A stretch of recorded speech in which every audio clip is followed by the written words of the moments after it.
Hey guys, welcome to my YouTube channel Physics by Arun Yadav. Good morning. Now, I have a question asked by a student, and this question is related to electrostatics. Electrostatics. Okay. तो बेटा ये जो question है वो electrostatics से related है और बहुत ही इंपॉर्टेंट क्वेश्चन है, ठीक है। और ये जो क्वेश्चन बहुत ही थोड़ा सा कह सकते हैं कि ये जो क्वेश्चन है वो कंसेप्चुअल बेस्ड क्वेश्चन है। और इस क्वेश्चन को हम लोग कैसे सॉल्व करेंगे, हम लोगों का अप्रोच क्या होगा इस क्वेश्चन को सॉल्व करने का, ठीक है। तो now read this question. The question is that if two identical metallic spheres having unequal charges are placed at a distance 0.90 meter apart in air, after bringing them in contact with each other they are again placed at the same distance apart. Now the force of repulsion between them is 0.025 Newton. Calculate the final charge on each of them. ठीक है। तो ये जो बेटा question है ये metallic sphere, दो identical मतलब सेम मेटेलिक स्फेयर आपको दिए गए हैं जिन पर जो चार्जेस हैं वो अनइक्वल है। तो आइए इस क्वेश्चन का सोल्यूशन देखते हैं। चलिए, ये मान लीजिए this is first metallic sphere having magnitude of charges Q1 and this is second metallic sphere having magnitude of charges Q2। Question में ये दे रखा है कि आइडेंटिकल मेटेलिक स्फीयर है हैविंग अनइक्वल चार्जेस। तो हमने माना कि अनइक्वल चार्ज, इस पे जो चार्ज है वो Q1 है और इस पे जो चार्ज है वो Q2 है। कह रहा है कि 0.90 मीटर डिस्टेंस पे रखे गए हैं। पहले जो इनके बीच की जो डिस्टेंस है बेटा वो ये दे रखा है, this is Q2, the distance between them is 0.90 metre. Okay, ये जो स्फीयर्स रखे गए हैं ये एयर में रखे गए हैं, एयर मीडियम में। After bringing them in contact, कुछ समय बाद इनको एक दूसरे के कांटेक्ट में रखा जाता है, लाया जाता है, ठीक है ना। जब बेटा ये मेटालिक स्फीयर है और जब इसको कांटेक्ट में रखा जाएगा तो इनके बीच में ट्रांसफॉर्मेशन ऑफ चार्जेस एग्जिस्ट करेंगी। और आपको मैंने बताया था कि जब भी किसी दो जो मेथड ऑफ कंडक्शन है उसमें हमने बताया था आपको कि अगर दो बॉडीज को एक दूसरे के कांटेक्ट में रखा जाता है तो चार्जेस का क्या होता है, ट्रांसफॉर्मेशन होता है। और कब तक होता है बेटा, यही कंसेप्ट, यही एक इस क्वेश्चन में कंसेप्ट है। और इसको अगर आप समझ जाएंगे तो फिर इस क्वेश्चन में कुछ है ही नहीं, आराम से आप इसको कर ले जाएंगे। तो ये जो बेटा तब तक ट्रांसफॉर्मेशन होगा जब तक Q1 बराबर Q2 ना हो जाए, ठीक है। तो जब कांटेक्ट में रखे जाएंगे तो चार्ज का ट्रांसफॉर्मेशन होगा, Q1 Q2 के क्या हो जाएगा, बराबर हो जाएगा। जिधर चार्ज ज्यादा होगा उधर से कम चार्ज की तरफ फ्लो होगा। तो इस केस में क्या होगा कि जब कांटेक्ट में रखे जाएंगे तो इनपे जो चार्ज होगा वो क्या हो जाएगा, इक्वल हो जाएगा। और मान लेते हैं हमने Q1 बराबर Q2 बराबर Q चार्ज, दोनों पर जो चार्ज हो गए अब वो क्या हो गए, Q हो गए। अब क्या किया गया कि इस चार्ज को एक दूसरे से कुछ दूरी पर फिर से जितनी पहले डिस्टेंस पे रखा गया था फिर वही डिस्टेंस पे इसको क्या कर दिया गया, रख दिया गया। Distance between them is 0.90 metre. कह रहा है कि distance apart. Now the force of repulsion. यहां से एक चीजें और आपके दिमाग में ये क्वेश्चन समझ में आना चाहिए कि फोर्स ऑफ रिपल्सन है, दैट मीन्स जो नेचर है दोनों चार्जेस का वो क्या है, सेम है, ठीक है। इसलिए फोर्स ऑफ रिपल्सन एक दूसरे के बीच में एक्ट कर रहा है, क्योंकि लाइक चार्जेस के बीच में क्या होता है, फोर्स ऑफ रिपल्सन लगता है। तो अब यहां से जब कैलकुलेट करेंगे तो F is equals to 1/4 epsilon not Q1 Q2 upon what, R square. यहां पे इलेक्ट्रो फोर्स ऑफ रिपल्सन आपको दे रखा है कितना, 0.025। ये बराबर होगा अपने पास बेटा, इसकी वैल्यू एमकेएस सिस्टम में आप जानते हैं 9 × 10⁻⁹ होता है, ठीक है। चार्जेस दोनों का सेम हो गया, Q1 बराबर Q2, तो Q1 × Q2 करेंगे तो ये हो जाएगा Q स्क्वायर, और बटे में R की वैल्यू दे रखी है अपने पास 0.9, इसका होल स्क्वायर, ठीक।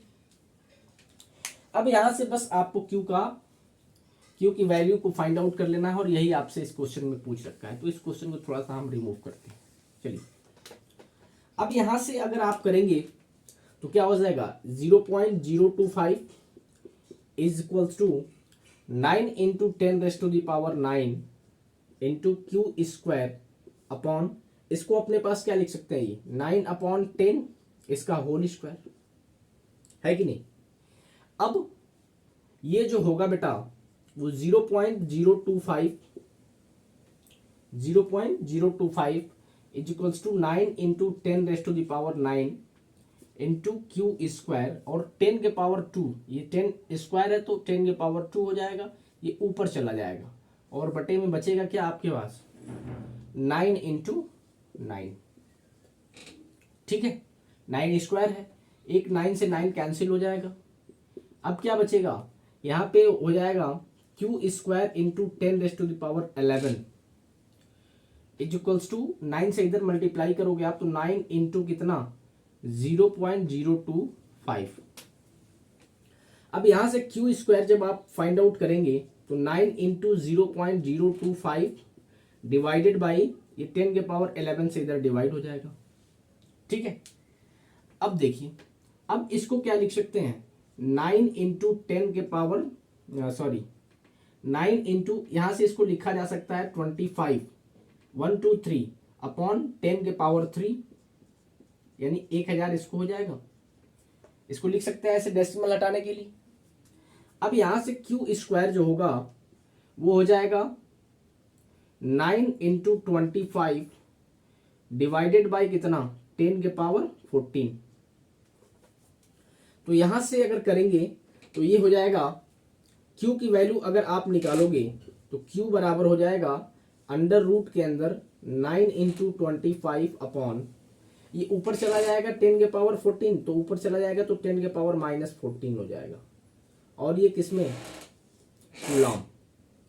अब यहां से Q की वैल्यू निकालोगे तो 9 का अगर स्क्वायर रूट निकालोगे 3 आएगा, 25 का 5 आ जाएगा, और इसको स्क्वायर रूट से बाहर निकालेंगे तो 10 के पावर -7 होगा। तो Q की जो वैल्यू आएगी अपने पास बेटा वो हो जाएगी 15 × 10⁻⁷ कूलॉम। इसको आप चाहे तो ऐसे भी लिख सकते हैं, Q बराबर 1.5 × 10⁻⁸ कूलॉम। तो दिस इज द आंसर, यही आपका क्या होगा, आंसर होगा, ठीक है।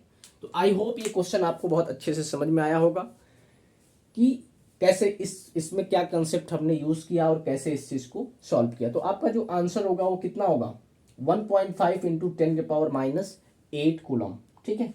चलिए अगला क्वेश्चन देखते हैं।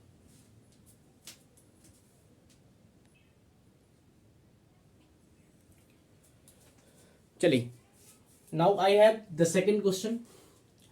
क्वेश्चन सेकंड ये कह रहा है, calculate the distance between two protons such that the electrical repulsive force between them is equal to the weight, ठीक है। ये जो क्वेश्चन है वो आसान क्वेश्चन है बेटा, इसको थोड़ा सा समझेंगे। इसमें ये कह रहा है कि मान लो प्रोटॉन है और एक ये प्रोटॉन है, पूछा हुआ है कि इनके बीच की डिस्टेंस क्या होगी, मान लो r, जब इनके बीच में जो रिपल्सिव फोर्स लग रहा है उसमें उसके वेट के क्या है, बराबर है। तो आप जानते हैं कि अगर इसके बीच में हम इलेक्ट्रोस्टैटिक फोर्स निकालेंगे तो 1/4 pi epsilon not, this is Q1 Q2। आप जानते हैं कि चार्जेस ऑन प्रोटॉन वो होता है 1.6 इंटू 10⁻⁻19 कूलम, ये होता है।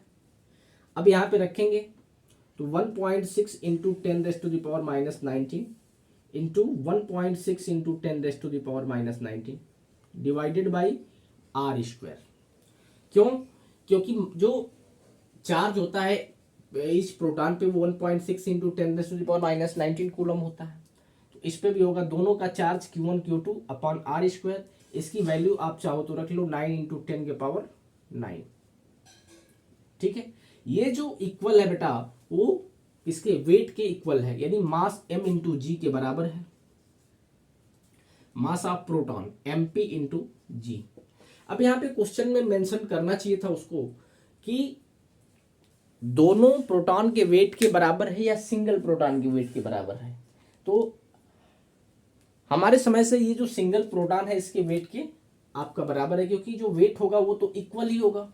ठीक है, तो इस चीज को थोड़ा सा क्वेश्चन में इसको मेंशन करना चाहिए था, लेकिन कोई बात नहीं। इसमें हम लोग चूंकि मास तो सभी प्रोटॉन बराबर है इसलिए मास उनका बराबर होगा, तो mp इंटू जी ले लेते हैं। Here mp is the mass of what proton and g is acceleration due to gravity. तो आप जानते हैं कि जो वेट होता है वो m इंटू जी के बराबर होता है। यहाँ पे g की वैल्यू आप 10 मीटर प्रति सेकेंड स्क्वायर यूज करेंगे। ठीक है, चलिए अब इसको कैलकुलेट करने के लिए अगर यहां से हम बात करें तो आर स्क्वायर किसके बराबर होगा? 9 इंटू 1.6 इंटू 1.6 इंटू, अगर इसकी बात करें तो ये -38 हो जाएगा, और इसमें से आप 9 माइनस करेंगे तो कितना हो जाएगा? 10⁻⁻29। ठीक है, divided by mp into g. mp आप जानते हैं कि मास ऑफ प्रोटॉन ये कितना होता है? 1.67 इंटू 10⁻⁻27 किलोग्राम। ठीक है, चलिए तो यहां से आप रखेंगे तो क्या हो जाएगा? 1.67 इंटू 10⁻⁻27 और इंटू कितना होगा? जी की वैल्यू आप 10 ले सकते हैं। यहां से अगर आप देखें तो ये कितना होगा अपने पास? इससे तो लगभग ये कैंसिल हो जाएगा। ठीक है, बचेगा क्या? आर स्क्वायर बराबर ये हो जाएगा 9 इंटू 1.6 को आप लिख सकते हैं 16 इंटू 10⁻⁻29 डिवाइडेड बाई ये 1.6 को 16/10 लिख सकते हैं, तो 10 यहाँ बचेगा इंटू 10⁻⁻27 इंटू 10। यहां से जब आगे कैलकुलेट करेंगे तो ये 9 इंटू 16